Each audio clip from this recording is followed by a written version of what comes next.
This is a really interesting session that we have today around the gender insights from a project that we've been leading for the past 3 years called the Global Index on Responsible AI. The format for today's session is that I'm going to give a very quick kind of presentation on the Global Index and what the project is about. And then we are going to turn to our kind of key presenter, Dr. Kelly Howson, who is a senior researcher at the Institute of Economic Justice and who is the author of a thematic report that delves into the index's findings in relation to gender equality and gender rights and explores its implications.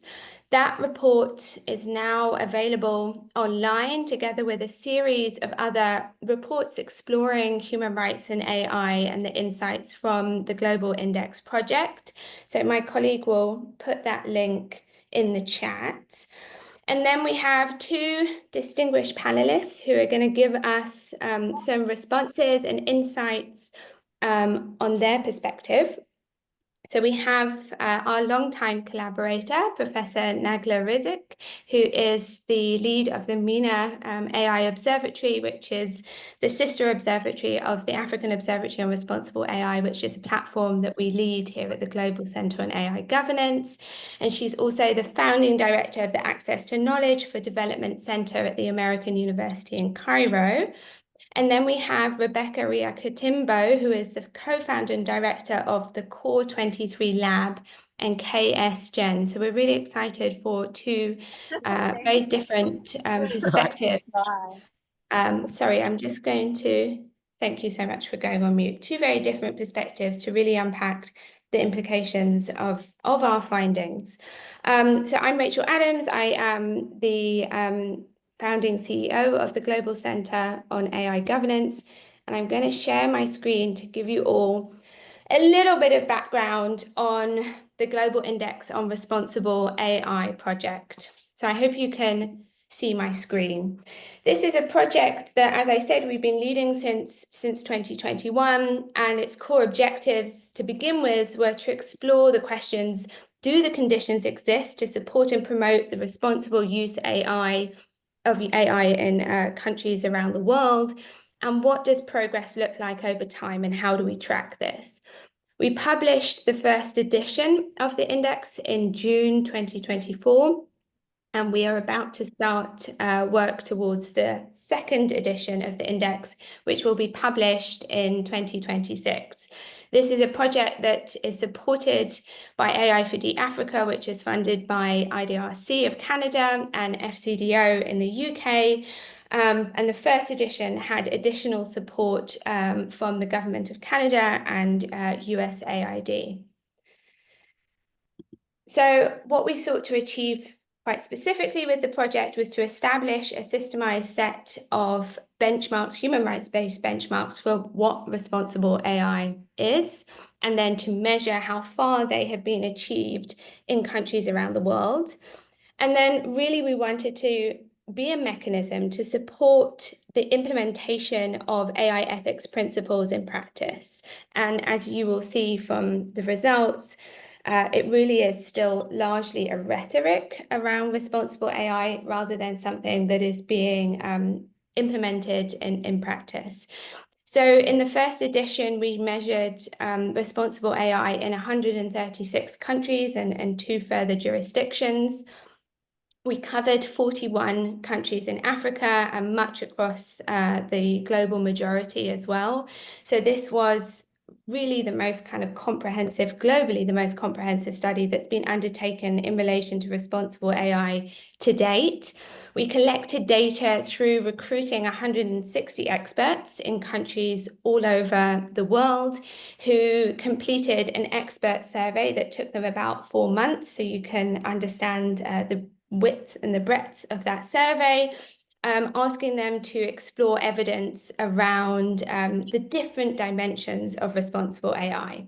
So this was, for the first edition, the kind of conceptual framework of responsible AI and the 19 thematic areas that we measured. We clustered them into three dimensions, one on responsible AI capacities, the second one on human rights and AI, under which gender equality falls, and then the third one on responsible AI governance, where you have many of those kind of more traditional AI ethics principles like proportionality and do no harm, transparency and explainability, and so forth. Against and within each of these thematic areas, we collected data in three types of evidence. One on the existence of government frameworks, laws, policies, and so forth. The second one on government actions, either as a proxy for whether frameworks were being implemented, or in the absence of frameworks, were there other steps that governments were taking. And at that point in time, when many countries were still in the development phase of their kind of first AI-focused governance mechanism, which was mostly AI strategies, this other step in collecting data on government actions was really, really important. So this included things like, is there a budget line that addresses gender equality in AI, for example, or has there been a expert committee established on public participation and awareness or something like that? And then the last thing that we collected evidence on was the existence of initiatives in relation to these thematic areas by non-state actors. And we found that this is a really, really important area because many countries had no government-led actions or frameworks addressing a particular issue, many human rights-related issues, but did have really interesting civil society and university activities that were trying to fill the gap that their governments had left. So this is the kind of broad strokes, what did we find? The countries that scored between 0 and 25, which was the vast majority of countries around the world, and then countries that scored between 25 and 50 is that kind of lighter turquoise, and then countries that scored between 50 and 100, 50 to 75, 75 and 100, were really just a few countries around the world. So really overall, there's a very, very long way to go. So our kind of top takeaways, top findings from this work, from this study, was that AI governance does not translate into responsible AI. The existence of a strategy, for example, does not necessarily mean that the strategy contains human rights-based principles and protections, that there is a lack of mechanisms to ensure the protection of human rights in the context of AI, and some of the reports that are now available online will go into this particular finding in much more detail. The international cooperation is an important cornerstone of current responsible AI practices. So this is where most of the work in many countries was emerging, was often in relation to UNESCO readiness assessment methodologies or engagement with the UNESCO recommendations. The top takeaway that we're going to be discussing today is around gender equality as a really critical gap where there is much work still to be done. We also found that key issues of inclusion and equality, like protection of children's rights or promoting cultural and linguistic diversity in AI, were really, really underperforming areas, with very few countries around the world prioritizing this. We found that workers' rights are not being adequately protected. We found that responsible AI must incorporate cultural and linguistic diversity. So the countries that were including or making provision for how to locally attenuate these systems to address local issues in local vernaculars and dialects were really kind of at the forefront of responsible AI initiatives. There are still major gaps in ensuring safety, security, and reliability of AI systems all over the world. As I think I mentioned earlier, universities and civil society groups are playing a really important role in advancing responsible AI and filling the gaps that their governments have left behind. And broadly and overall, there is a really, really long way to go. So we're certainly very interested in what the second edition is going to find. But at this point, we're going to go into a presentation from Dr. Kelly Howson, who's going to talk to us in much more detail about the gender-related findings and implications from the study. So, Kelly, thank you so much, and over to you. Thanks so much, Rachel. I'm here with my co-presenter today. I hope I hope he doesn't interrupt the presentation with too much criticism of the report, but we'll see how we go. I'm just going to share my screen, and please let me know if you can all. Oh, that's the wrong. Sorry, that's the wrong screen. There it is. Oh. You should be able to see the slideshow. Can you see my slides? Yeah, Okay. we can. Thanks, Kelly. Fantastic. So it was a real privilege to get the chance to work with this data set. It's an incredibly rich repository of comparable information that is also going to provide a kind of longitudinal lens to track how countries are progressing, not only on adherence within policy and regulation to responsible and ethical AI principles, but in the actual operationalization of these principles that have long been discussed at a global level within various foreign institutions. So this data set provides an interesting snapshot of the extent to which they have been implemented in the past year. And as Rachel mentioned in her introduction, gender equality is both a key area of responsible and ethical AI implementation, or a critical area that needs to be addressed, and an area that is very much lagging in responses at the moment. And I thought before we get into the findings of the actual index, we could spend a little bit of time on the background of risks, harms, and concerns that arise from a gender standpoint in terms of the proliferation of AI-based technologies. So I suspect that many in the webinar will be familiar with these critiques, but I think that it's useful to briefly go over them just in order to situate the responses or absence of responses that we identify in the data. So the basis for this, of course, is that new technologies emerge in a social context, a context of inequality, and they are shaped by and can reinforce these inequalities. There's a critical need for responsive governance that is actually actioned in order to protect particularly marginalized communities from the risks and harms of AI, which are often poorly understood. And these marginalized communities, or one such marginalized community, is certainly women and girls around the world, but also beyond that, gender and sexual minorities, gender non-binary communities, LGBTQIA+ communities. So whilst there is a growing consensus on the need for and the dimensions of AI responsibility, we're lacking really concrete examples of where and how, and indeed if they are being implemented. So the Global Index on Responsible AI provides the basis for a comparative and thematic analysis where we can do a deep dive on specific themes, specific human rights areas as they relate to responsible AI.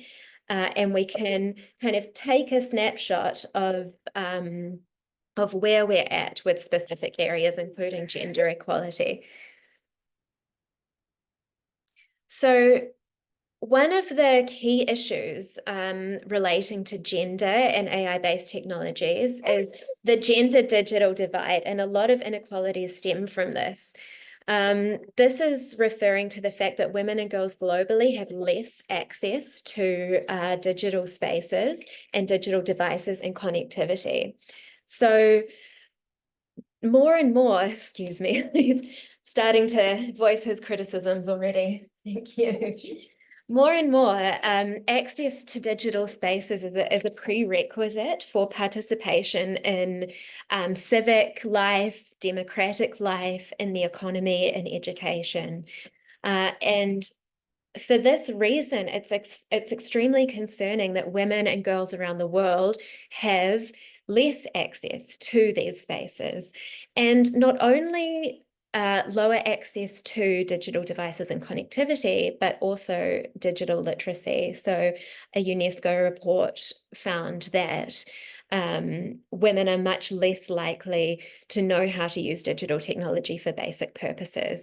And I think it's important to mention that people who are disadvantaged by the digital divide are not free of any impact or influence of digital technologies over their lives. Of course, we are influenced by digital technologies in many ways, particularly when we seek to access, for instance, government services, lines of credit, when we communicate with our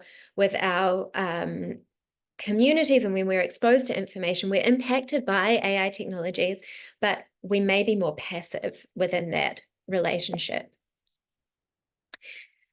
And this relates to another critical issue for gender and AI, which is the underrepresentation of women in AI development and leadership.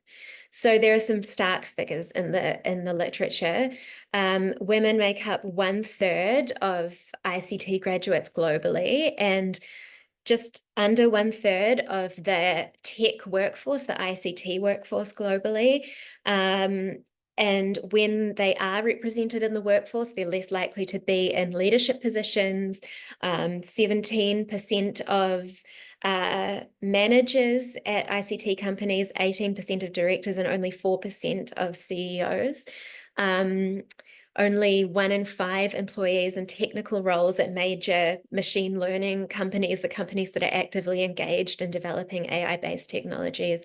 Only 12% of AI researchers.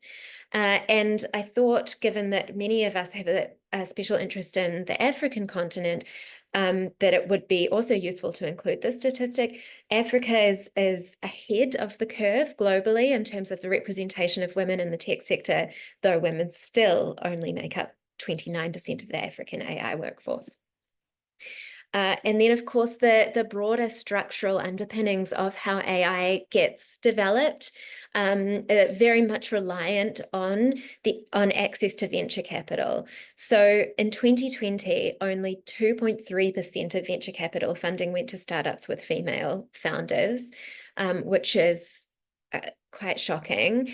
And within the literature, a lot of researchers have pointed to what is seen as a masculine culture within the tech workforce, and particularly in centers of kind of technological innovation and power, such as Europe and North America, that there are often masculine defaults that women don't necessarily feel comfortable. Women and gender minorities and sexual minorities don't necessarily feel comfortable in these spaces. And it's very important to note the implications of this, which is that the gender imbalance has enormous influence on the direction of travel of AI-based technologies, what purposes they are used for, what purposes they are designed for, how they evolve, and the underlying norms and assumptions that shape these technologies.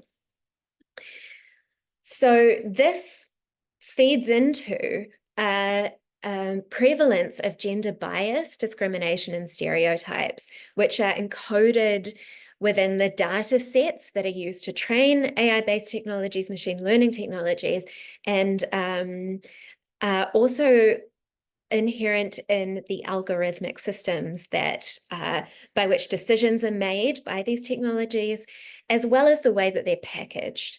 So the vast kind of sum of aggregate data produced by people on the internet has often been just scraped in order to train technologies like, for instance, ChatGPT, with not a lot of parameters and boundaries put in place to address the issue of gender non-neutrality, gender bias. So gender biases that are prevalent within our societies are then embedded into these technologies, and in the process they can become hidden. We think of these technologies as being neutral, as not having these kinds of very human flaws and failings, and we may not be alert and alive to where they do produce these biases. There's a large body of evidence to indicate that these kinds of gender biases exist in big AI-based technologies that are widely used and that are increasingly having an influence on the outcomes experienced, the real world outcomes experienced by real people. So for instance, there's good evidence to show that recruitment software favors male candidates over female candidates. ChatGPT was found to write recommendation letters for people with female names very differently to how it would write recommendation letters for people with male names. So it introduced more doubt-raising language, as the researchers called it, more social reference. So the use of AI-based technologies without kind of care or concern for these gender biases can result in the disadvantaging, harming of women and girls and gender and sexual minorities, especially in critical areas where rights are being advanced or provided by these technologies. For instance, things like access to reproductive health care. Where undetected biases exist, this can carry significant risks of harm. And then another thing to briefly mention is that very prominent AI voice assistants like Alexa, like Siri, they are gendered in the way that they're packaged, and that reveals something important about the culture of the development of AI. It's connecting this idea of these technologies which are kind of constantly ready to do our bidding, which are in a position of servitude, gendered female, and that they are kind of taught, encouraged to behave in a way that is highly tolerant, polite, and servile. So there's something important in that about how we understand gender and technology. So another very gendered issue, which relates to the rise of particularly generative AI, but other algorithmic systems as well, is that it opens up additional avenues for safety and security risks to women and gender and sexual minorities. For technology-linked gender-based violence. So over half of women and girls have experienced online harassment, and importantly, a quarter feel physically unsafe in the real world as a result. So this is an indication of how this online harassment can exist on a spectrum that also encompasses real-world harm, or physical harm, I should say. Generative AI opens up further possibilities for this harm to be enacted. For instance, the generation of degrading images, images which use an individual's likeness without their consent, as well as systematic generated attack campaigns. For instance, many harassing and attacking emails can now be easily generated and sent to one person.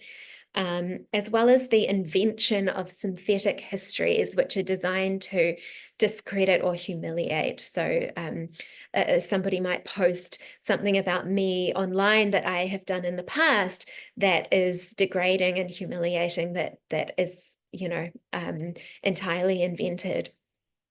So these are all examples of, I would argue, gender-based violence. Women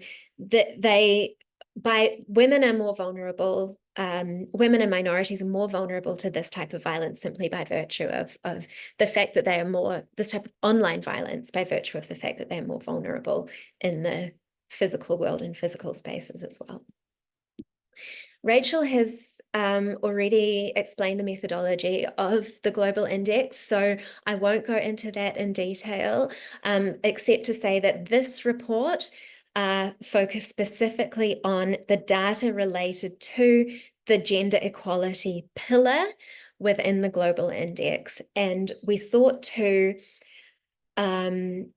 take a comparative view across regions, so understand how different regions were performing compared to other regions in terms of advancing gender equality.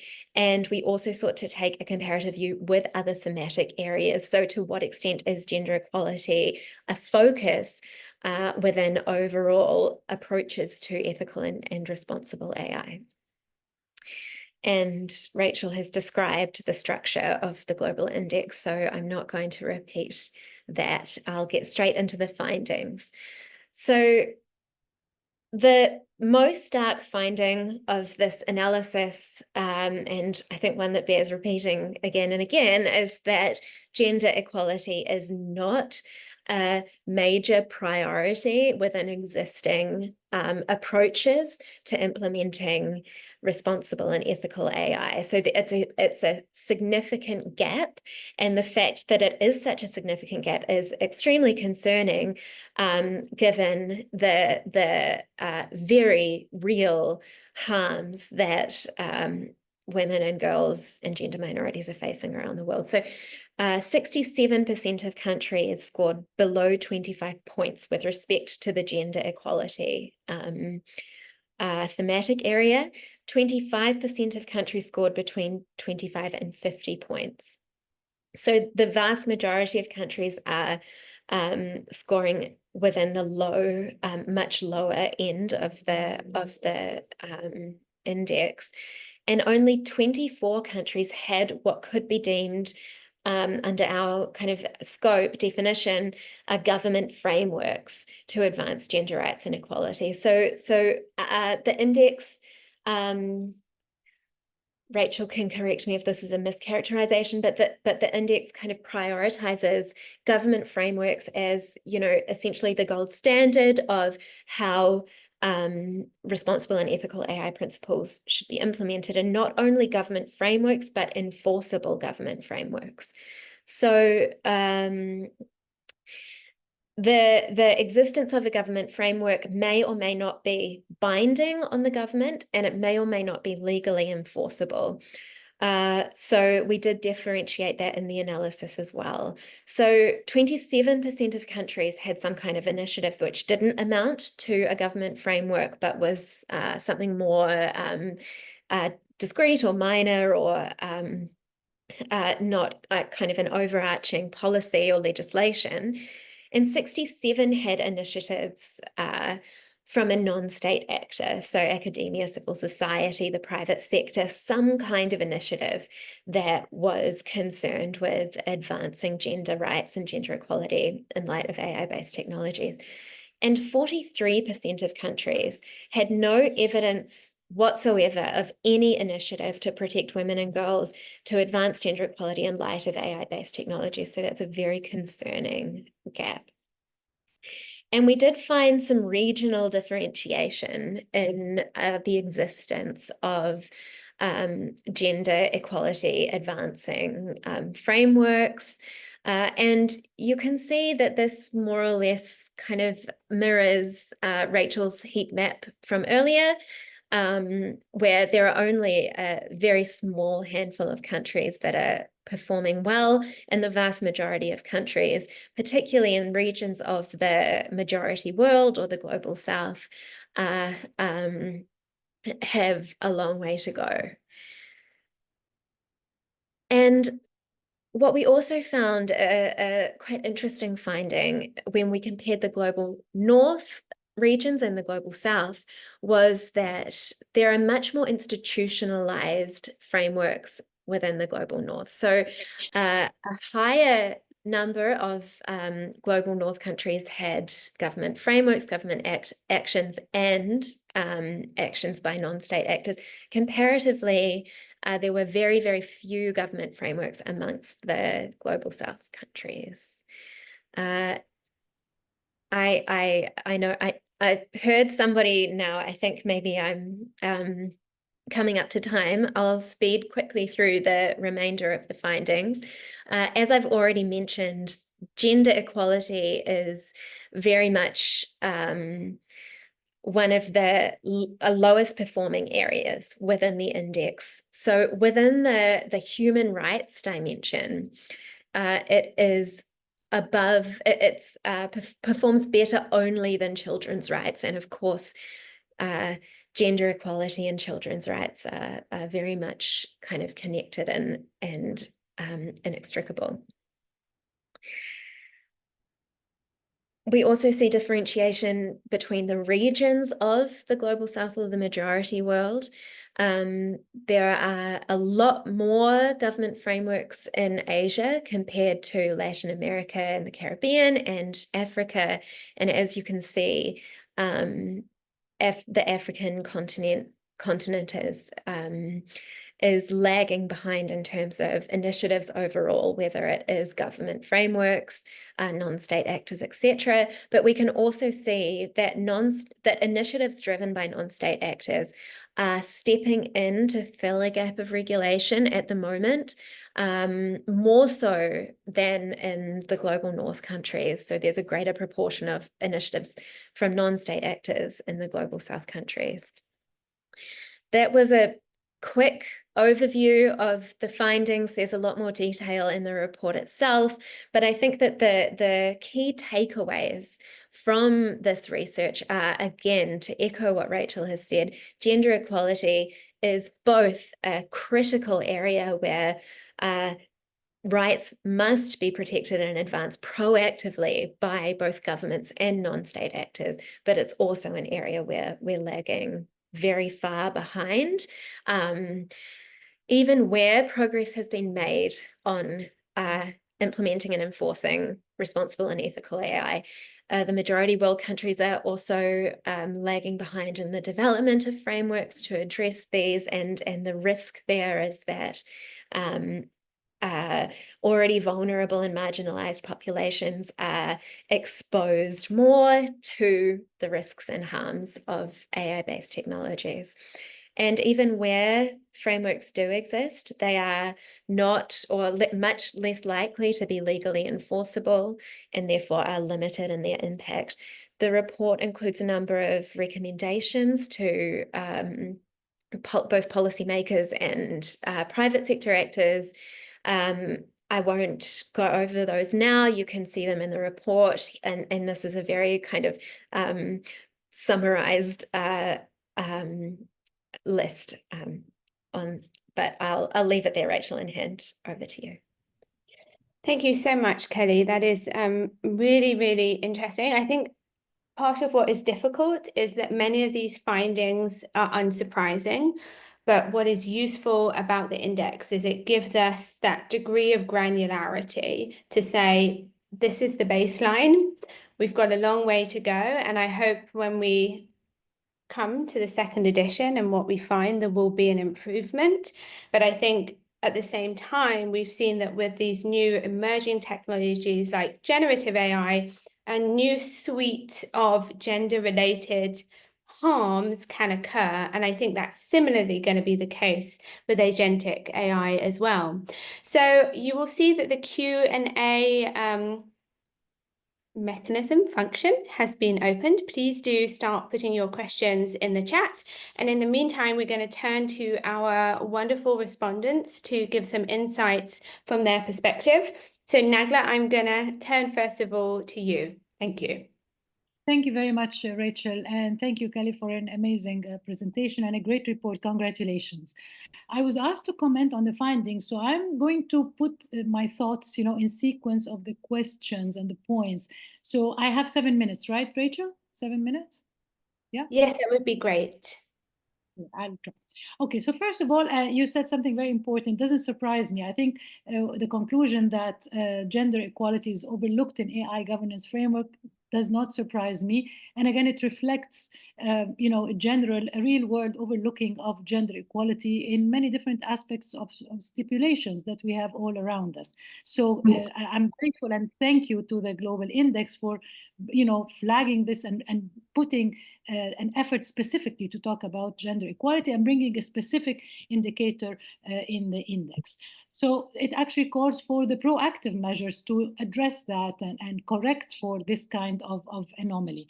Clearly, as we heard, AI, like other technologies, amplifies real world biases and has biases of its own. I think I'm preaching to the choir. I think we all know that in every component of the AI life cycle, there lies a trigger for inequality and discrimination, from data invisibilities to the data blur when there is lack of disaggregation, to injustice in designs of algorithms and implementation, all the way to policies that are based on them and decisions that are based on them. So these come in addition to real world biases and what I call analog biases, so these get amplified and also work together with technological biases to put women and other groups in a marginalized position. Examples are endless: women in gig work, algorithmic biases, women invisibility in national data landscapes, informal work in communities, health data that is not disaggregated by gender, the development of the technology itself, who develops the technology.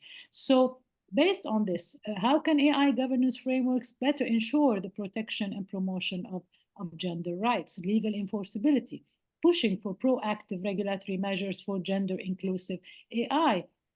For example, including in the legal framework a clear prohibition on gender discrimination in AI, imposing explicit legal mechanisms to address them, litigation remedies, requiring AI explainability, incentivizing AI programs that are gender sensitive, ensuring equality, perhaps through certification, providing, as in the report, there is mention of national oversight and monitoring mechanisms, raising awareness so everyone knows their rights and how to use the system to ensure fulfillment of their rights. The role of civil society, the role of governance, civil society versus governments, again, does not surprise me. I teach that in my courses. I might have students here in the audience, and we talked about this, the role of civil society in bringing, especially when it comes to gender inclusion.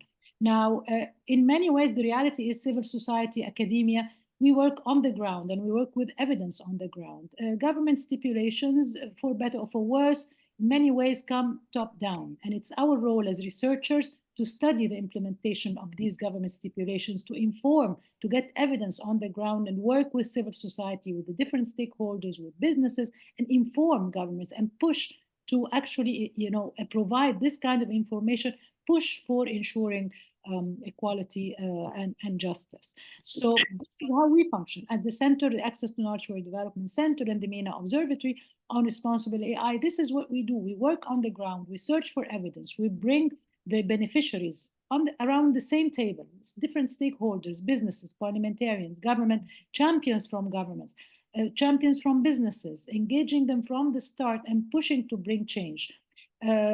Sometimes we have to be pragmatic and use an argument legitimately that works. We might push for the economic advancement argument for increasing investment, which might, which is listened to and heard by policymakers. But in the end, not only does the investment increase, but also the benefit of the different beneficiaries if that investment is conscious of gender rights and the rights of other marginalized communities. So for sure, this is super important to bring our voice as academia, civil society, and people working on the ground to impact policy. The point also about regional cooperation and local adaptation, and the question is how can international cooperation support AI policies that are both effective and adapted to regional contexts. International cooperation, again, is usually thought of between policy-making bodies, agreements, international agreements, regional and international, but also it's very important to collaborate at our level, what we are doing now, we as civil society researchers, working with people on the ground to inform our own policymakers, but also through our regional groupings. We work collaboratively. We at the MENA Observatory on Responsible AI, we work collaboratively with the African Observatory.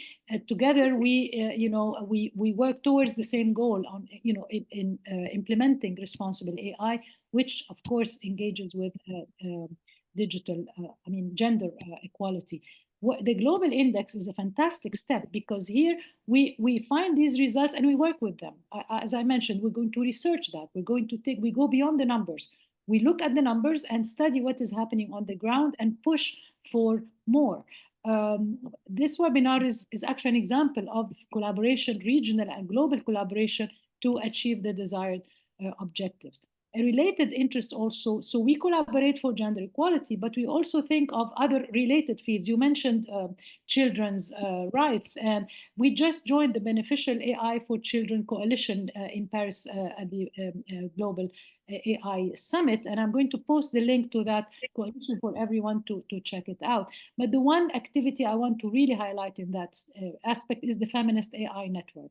We at the Access to Knowledge for Development Center are the Middle East and North Africa hub for feminist AI, working using the feminist principle on transformative technologies, deconstructing current structures and oppression inherent in both the digital and the analog world, and building structures to ensure justice, inclusion, and empowerment, innovative correction of inequalities within with feminist principles and informed by a gender lens.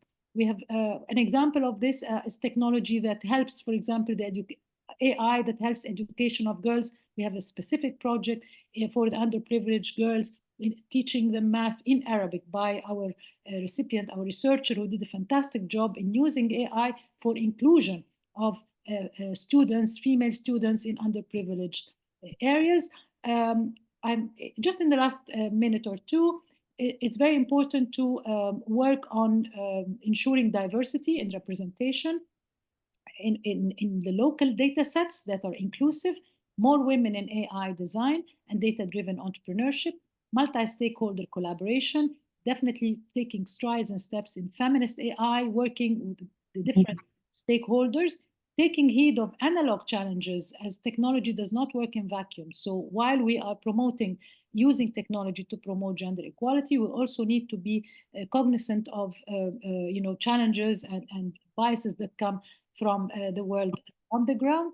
And last but not least, just continuing to work with different partners, different stakeholders, regional and global partners, and especially working from within. The index is a great opportunity to do that, to take that beyond, into the next phase, and also using these results to trigger research and advocacy on the ground to inform our own policymakers, but also engage with our partners globally and with regional and global policy makers. Again, thank you so much, and congrats on a fantastic report. Thank you.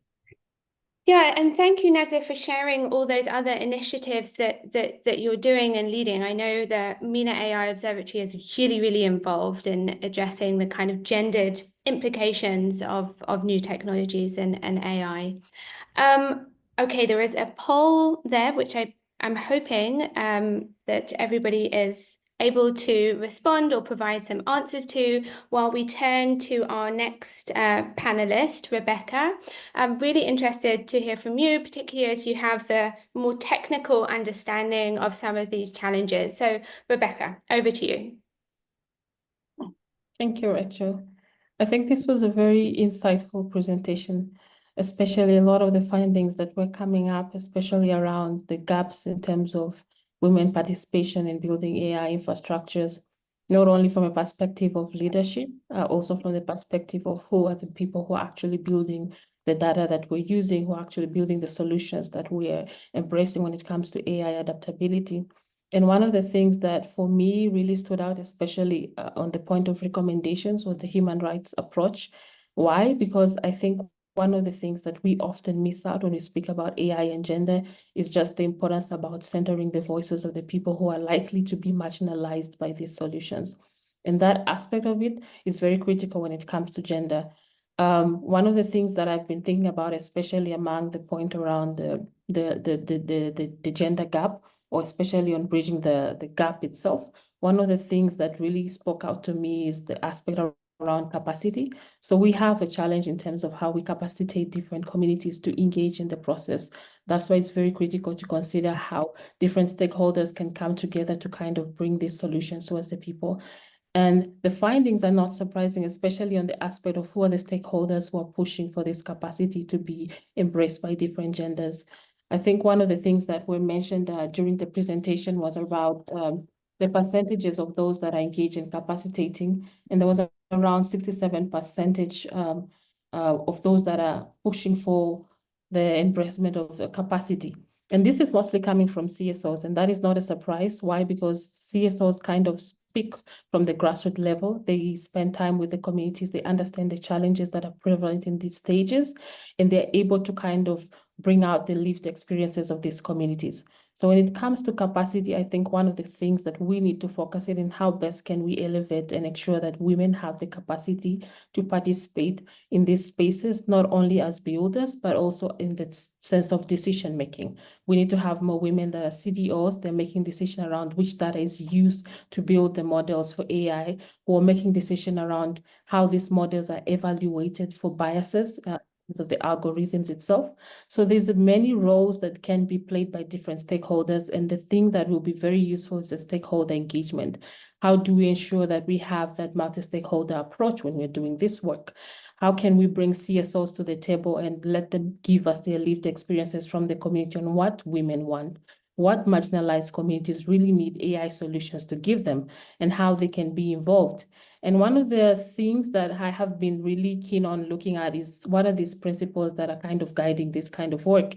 And some of this comes from the design justice principles that have really spoken out to how people build and design AI solutions. And I think that is very critical, especially when we're looking at how we can build communities that are sustainable, but address gender from a very, very feminist approach. Why I think a feminist approach is crucial is because it does not only speak about gender as an aspect that is very crucial, but it also looks at it from a social justice lens. Because we need to consider that the communities we're working with have different kind of diversities. They have different needs. They have very different challenges that they're experiencing. And if we don't look at this from a social justice lens, we are very likely to miss capturing these needs that could lead to marginalization on how AI is adapted by different genders, but also how solutions are built from this approach. And one of the things that I think will be very critical in this tent, especially for if we have women developers or we have that underrepresentation of certain genders in the process of building, is that we will fail to prioritize the design's impact on the community over the intentions of the designer. Because the current builders, how it's set up, when we have more male builders, they're building from an approach that is very male-centered. They're building from an approach, for example, if it's an African context, they build it from a very Western context, which does not really cater to the needs of the communities. That's why I think the design justice principles are kind of a good guideline on how we can be able to build, especially as developers from that aspect. But we also need to consider the challenges around access to infrastructures. The discussion around compute is very huge. It's a very big need, especially for the tech space. How do women developers access these resources? So I've had experience of working with or supporting people who were building solutions for automatic speech recognition. And one of the things that was very coming up from the communities is, yes, we have all this open data sets movement and all this data is available to us, but we don't have compute to build from. We don't have the right infrastructures for us to build from. So even though when we have women developers that want to come into the AI space, they're still being barred by the infrastructure barriers that are not very prevalent or available to them, the communities that they come from, and the useful information that they can provide. But then we also have a lot of things that come up into this space. We don't consider things like access. I like the fact that the report does mention just how much the limitation to access to devices, access to internet can have an impact on how women engage with AI solutions. That is very relevant because we know that you need a certain level of capacity for you to work with these things. You need a certain amount of access to, certain devices, certain kind of internet infrastructure for you to be able to build solutions. And if we don't have that in place, then we're risking the ability of more women to participate in the space. And also the aspect around just supporting women who are actually building these solutions is also a challenge because we see just overall, if you look not only within the labor market itself, but in the access to the infrastructure, but there's also the funding. The point made about venture capitalist fund being only 2.3% globally that goes to women, that is quite a challenge, because that means a lot of the projects that are being funded, or the solutions and startups that are being funded in the AI space, are male run, and they have that same focus or less at which they're building from. And that translates into also the hiring practices that they use. So for example, the examples given around how hiring platforms that use AI segregate men and women based on just their CVs, that's one aspect already that limits that aspect of more women engaging in the space, not only as builders, but also accessing the resources that they need to be able to build within the AI space. So I think we really need to refocus our attention and see how we can center the voices of women from all levels, from research in the AI space. This is very great that this research is really women focused, and a lot of women are leading that work, but also how do we have women at the table of decision making? If you look at the ministries that run or develop these policies, it's mostly men who make the decisions. We have very few women that sit on this policy making boards and are able to share what it is like for women to have policies that are not representative of them. How do we, develop the right safeguards for women to participate in AI? We have talked about how generative AI is taking up space and causing a lot of challenges for women, deep fakes, and how that is impacting how women use AI technologies. Those are aspects that are very crucial, but still we go into rooms that are very much full of men. We have panels that are really males, and there's not enough room for women to be able to represent what is really happening in their spaces and support the challenges that they have. One of the things that, a few points that I wanted to raise in this area is, one of the things we need to focus on is how we frame the problems, on who is impacted. What are the best inclusive solutions that we can implement to have more women and gender diverse communities be part of the AI policy-making process, as well as developing the solutions? How can we prevent further marginalization by assessing gender impact very early on in the stage? And then there's the issue of data quality control, checking the data sets that we have for gender balances, testing the models that we're building for the imbalances or biases that might exist to specific gender, looking also at the fundamental rights and legal compliances. So many countries do not have yet legal protections that are looking at AI from a gender perspective, but how do we implement things like data protection laws, the strategies that are coming up, like the AAU Continental AI Strategy and what it says around gender, about the individual countries and their laws?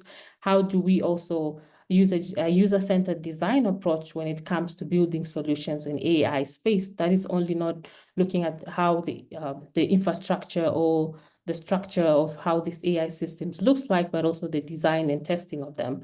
And the safeguard and securities, testing for cybersecurity issues around cyber attacks, harassments, and having mitigation plans in place.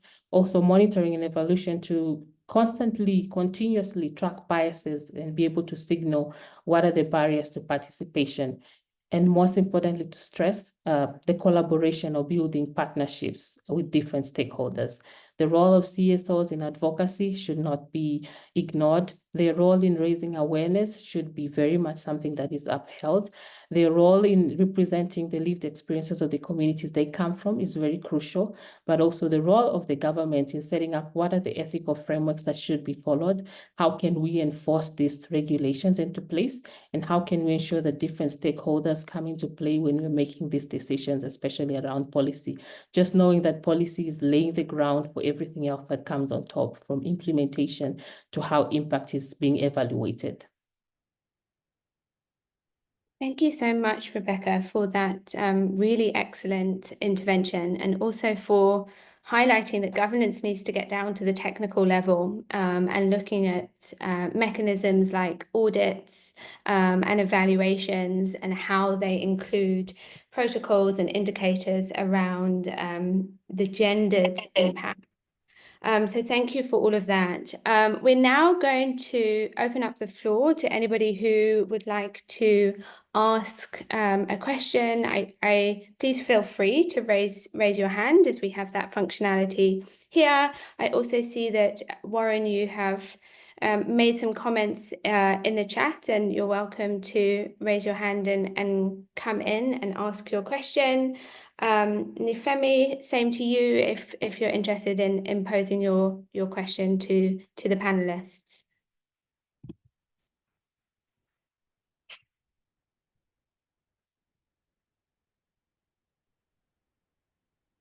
Warren, go ahead.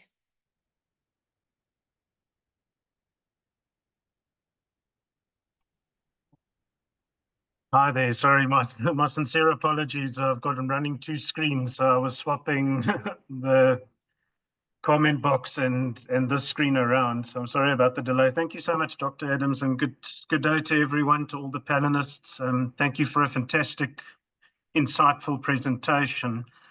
I think my comment in the chat, something that I'm thinking about, and I'm still very new to the area of looking at gender and AI, and especially I'm deeply concerned about the impact of negative gender stereotyping in the AI space, and how the online violence that's portrayed can be realized in the physical world as well. And I was just thinking about, do we actually know where the problems lie with this new development, in terms of why are we still dealing with this today, where there's such a big gender disparity and such a big gender misrepresentation in the AI domain, when we have so much diversity and so many different views from people from all around the world, men or women, that can portray so many different views and develop AI for the benefit of everyone. So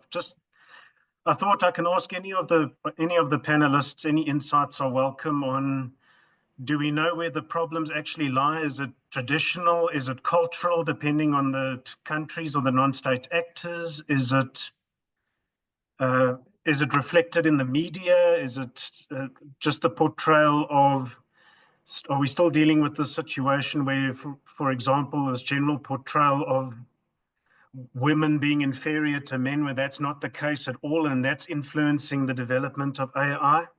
Because I thought that if we can maybe address some of these problems, and I'm not sure how, because you can only do so much with advocacy, perhaps this might lead to actually narrowing that gender gap that we are seeing in the AI space. So yes, just wondering, what are the actual problems or the origins of some of these shocking developments, especially in line with online violence that's just getting worse. Thank you, Dr. Adams.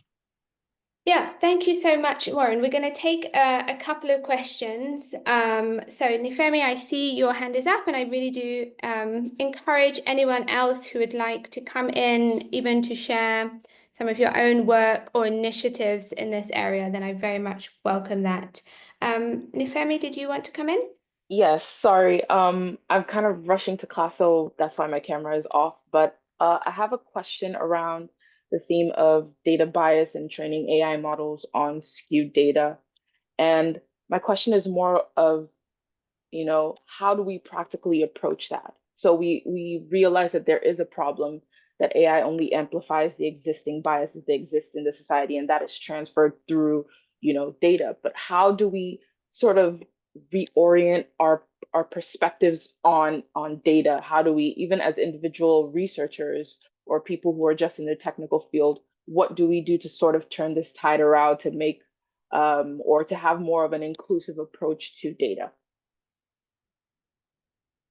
Thanks, Nifemi. I think that is a really, really important question, because very often the kind of issue highlighted, and Warren, to kind of answer part of your question, is that we do not have representative data sets that fairly reflect the wealth of different experiences of women and other gender minorities that is pumping and training our AI models.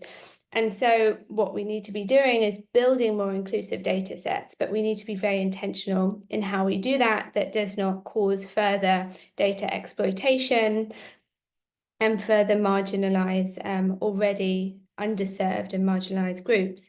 So Kelly, maybe I can come to you with Warren's question about some of the sources of the problem. I think your report and presentation highlighted really some of those general trends, but maybe to think about or reflect a bit more on the African context around that. And then Nagla and Rebecca will take Nifemi's question about how do we build the kind of data sets that we need to build more fairer and representative and inclusive technologies. So Kelly, over to you. Thanks, Rachel, and thanks, Warren, for the question. You know, it's an incredibly important question that we must continue to ask, but it's also it's very broad, and there are many possible answers to this. You know, I think we can ask what is the source of gender bias and prejudices within society more broadly, and of course that has all kinds of historical and cultural and social threads to it. But the key point and the key takeaway for me in writing this report is the ways that all of those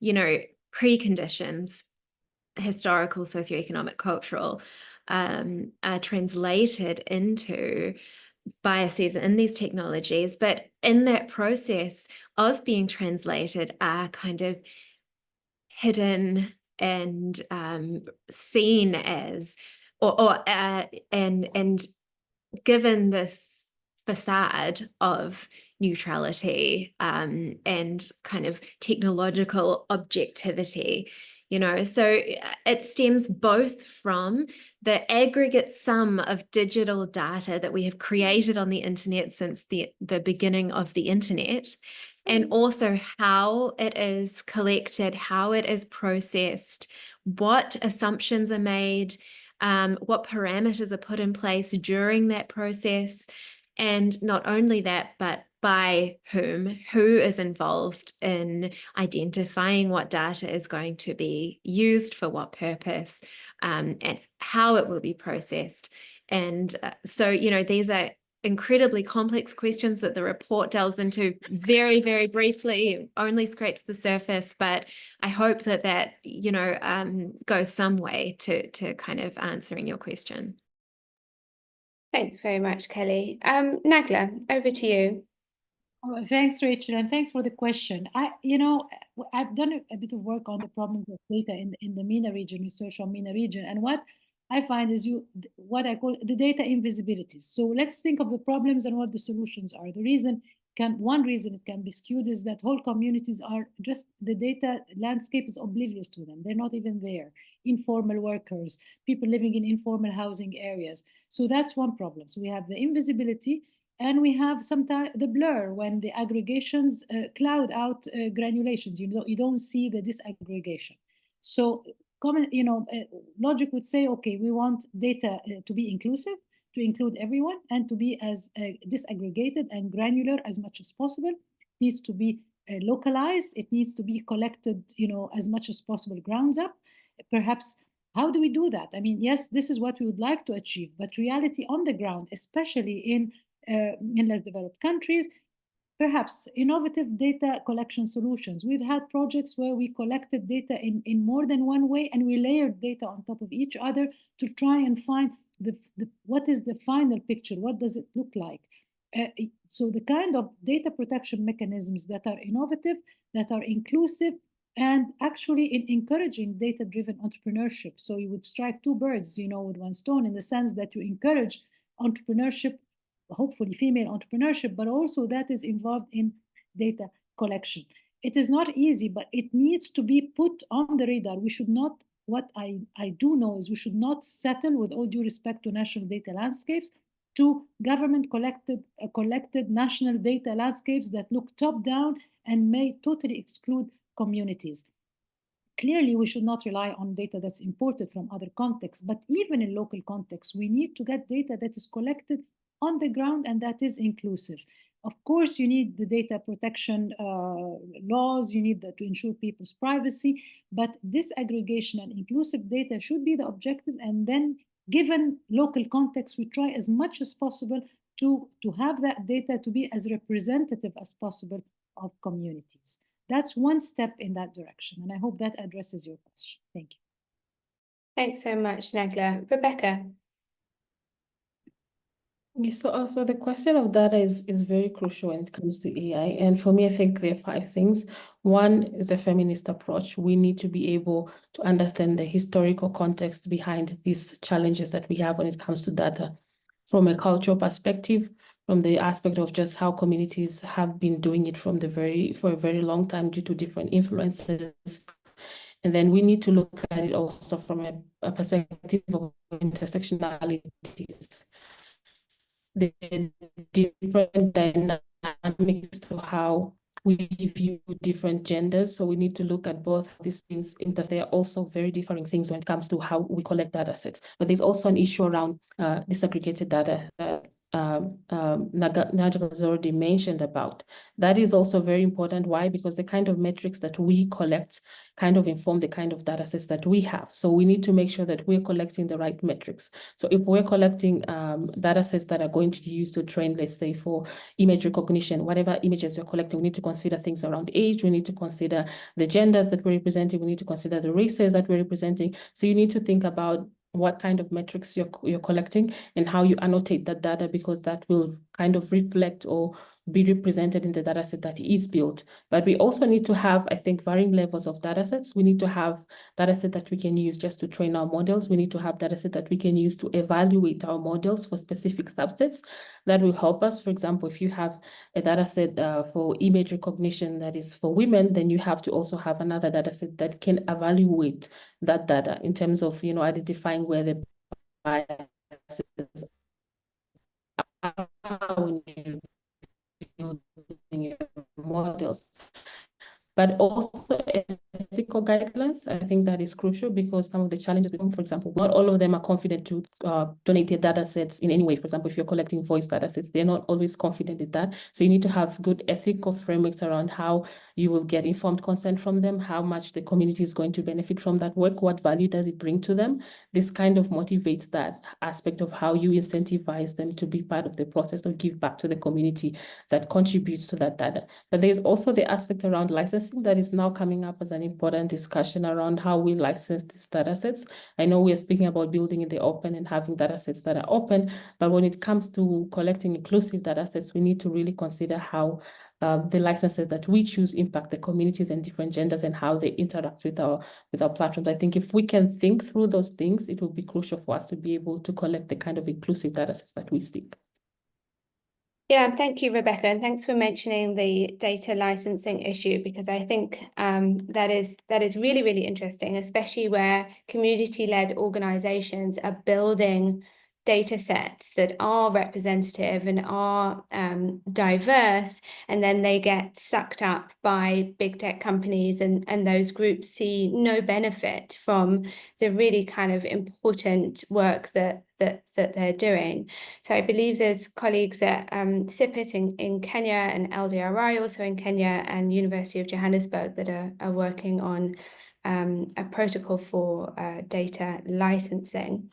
Shailene has got the results of our poll that we did. Thank you to all of you who responded to that. So Shailene, I'm going to turn to you, and perhaps you can share your screen and we can talk everyone through the answers to the question that we were asking about what policy action can we see and what might we hope to see in the second edition of the index to promote gender inclusive AI governance. So we have 7 answers. The first one, to ensure that women have access to the internet and discussion forums to participate in debates on AI, to build responsible AI decisions based on the participation of those affected by the technology. I think this is a really, really important point around who is involved in the conversations around AI governance. We've got another input here to incentivize the development of feminist AI solutions. Thank you, Nazla. And I think it's UNICEF that have an open call now for funding feminist tech. So perhaps we can find that and share that online. Embed gender-inclusive AI regulations, increase diversity, conduct bias audits, enforce accountability, and invest in research. Yeah, there's a lot. All of that work can really work to supporting more gender inclusive outcomes. Responsible data governance, it really does begin with data and ensuring that our data governance frameworks and practices are inclusive and representative are very, very important. Establish female-led AI governance committees with real decision-making power to counteract systemic biases and ensure inclusive policies. Yeah, I think that is very, very important. I have written about how this industry is largely led by men, the likes of Elon Musk and Zuckerberg and others, and we really need to think about how we counter hyper-masculine forces that are not leading our world in the right direction. Get to the root of the stereotypes and problems that actually enforce negative gender portrayals in AI and seek out how those problems present themselves in different societies. Thank you, Robin, and we've discussed that a little bit today. And then the last one, engage in civil society, working specifically in this area and potentially initiating a public poll on perceptions of AI by specific groups to identify governance gaps. Thank you so much for that one. Yeah, I think it's very important that we really ensure that the governance approaches that we develop or that we advocate for are participatory, and we are not creating kind of elitist spaces that leave out those voices that we're supposedly speaking on behalf of.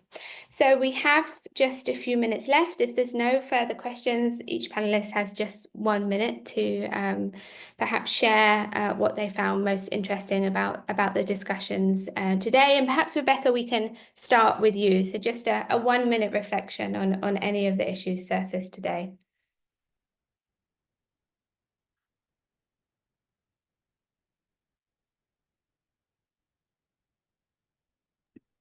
Rebecca, are you? I think for me, one of the things that really came up to me was the idea about using that human rights. Yes, the human rights approach towards, how we address gender in AI is very critical, just because it helps us to not only look at things from the surface, but go deeper and understand what are some of the things that we need to make sure AI is addressing and how it's respecting to the gendered rights of different communities. And also, it was very interesting for me that the concept around, how venture capitalists is funding AI solutions that are gendered is coming up. And that is a critical discussion that we need to have, especially if we're going to have more AI solutions that are actually targeting women or that are supporting women in one way or another in terms of impact. Thank you, Rebecca. Nagla, over to you. Well, I think just bringing out gender equality as a component of the index is fascinating, and I have to thank you for that. Also, just the discussion about a reminder of how strong the role of non-government bodies is, and how important it is to continue to engage on those fronts to bring change on the national, regional, and global level. Just this kind of conversation is very important, looking at those aspects, in particular, the role of civil society and non-government actors, and certainly pushing for gender equality, and just having this level of interest from everyone is great. So just looking forward to taking all of this forward. Thank you so much. Thank you so much, Nagla, and certainly we're looking forward to working with the MENA AI Observatory on the second edition. Kelly, some final thoughts from you. Thanks so much, Rachel. I'm an economic geographer by training, and so my particular interests are around regional, global unevenness in terms of how communities are engaged in the process of developing, using, or being passively influenced by AI.